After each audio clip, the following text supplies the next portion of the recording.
तो कैसे एक सिंपल सी फैमिली रोड ट्रिप एक बिल्कुल भयानक सपने में बदल सकती है। आज हम एक ऐसी ही कहानी की हर परत को खोलकर देखेंगे।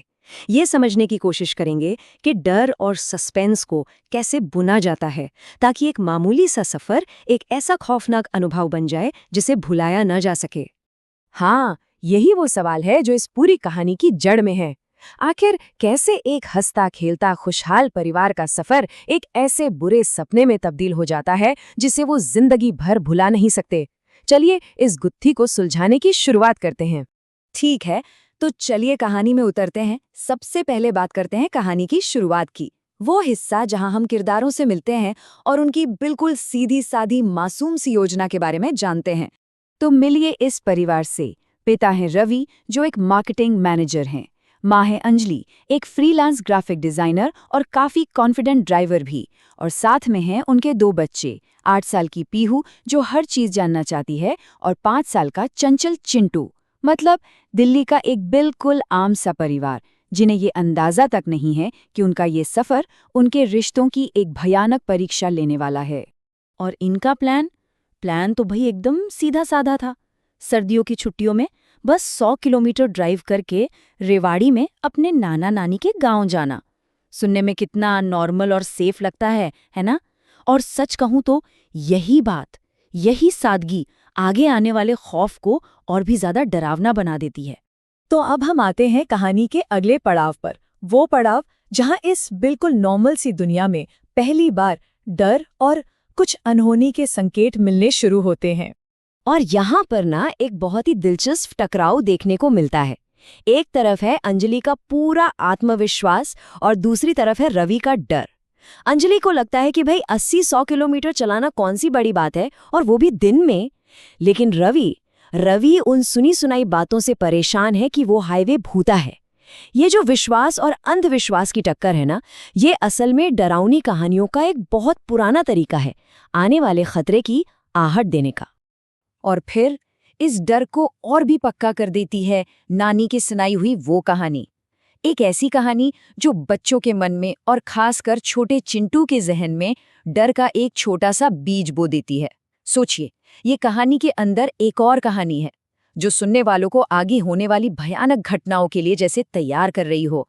तो चलिए अब बढ़ते हैं उस हिस्से की तरफ जहां से घर वापसी का ये सफर एक खौफनाक मोड़ लेना शुरू करता है। यहीं से कहानी की रफ्तार तेज होती है और डर धीरे धीरे बढ़ना शुरू हो जाता है। और यहाँ देखिए कि कैसे छोटी छोटी चीजें मिलकर एक बड़ी मुसीबत खड़ी कर देती हैं।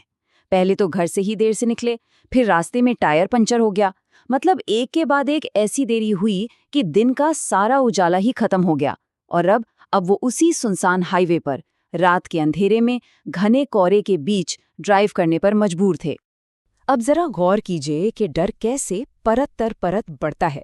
सबसे पहले सड़क के बीचों बीच एक अजीब बिना सीट वाली साइकिल दिखती है।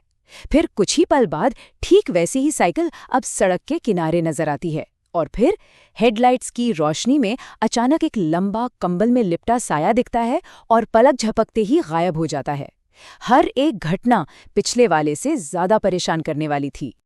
और फिर आता है कहानी का सबसे डरावना मोड़। अचानक गाड़ी की खिड़की पर एक बड़ा सा हाथ का निशान दिखता है। लेकिन रुकिए, ये निशान शीशे के बाहर नहीं, अंदर की तरफ था। सोचिए जरा, ये वो पल है जब खतरा कार के बाहर से उठकर कार के अंदर आ जाता है। उनकी एकमात्र महफूज जगह भी अब महफूज नहीं रही। अब हम कहानी के क्लाइमैक्स पर पहुंच चुके हैं। आतंक का एक छोटा, तेज और बहुत ही भयानक विस्फोट। जरा सोचिए, गाड़ी का रेडियो जो बंद पड़ा था अचानक अपने आप चालू हो जाता है, और उसमें से एक अजीब बिगड़ी हुई सी आवाज आती है जो एक भयानक मैसेज देती है। ये वो पल है जब वो अलौकिक शक्ति अपनी आखिरी और सीधी धमकी देती है। और उस धमकी के ठीक बाद घने कोहरे को चीरती हुई सामने से आती एक ट्रक की तेज चकाचौंध कर देने वाली हेडलाइट्स। ये आखिरी झटका था जो सीधा उन्हें दुर्घटना की ओर धकेल देता है। और फिर एक जोरदार मोड़, एक कान फाड़ देने वाली टक्कर, और उसके बाद एक खौफनाक सन्नाटा।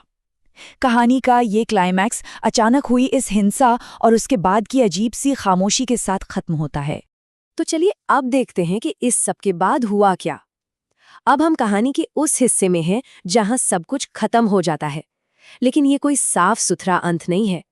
ये कहानी है उस सदमे की और उन अनसुलझे सवालों की जो पीछे रह जाते हैं। और देखिए, सबसे परेशान करने वाली बात यही है, अंजलि का जो अनुभव है और जो पुलिस की रिपोर्ट है वो बिल्कुल मेल नहीं खाते। पुलिस को किसी दूसरे ट्रक या गाड़ी का कोई सबूत ही नहीं मिलता। तो फिर सवाल वही का वही है, क्या जो कुछ भी हुआ वो सच में अलौकिक था या फिर सिर्फ उस घने कोहरे और गहरे तनाव का नतीजा? कहानी इस सवाल का जवाब दिए बिना ही खत्म हो जाती है। और हम इस विश्लेषण को इसी अंतिम विचार के साथ खत्म करते हैं।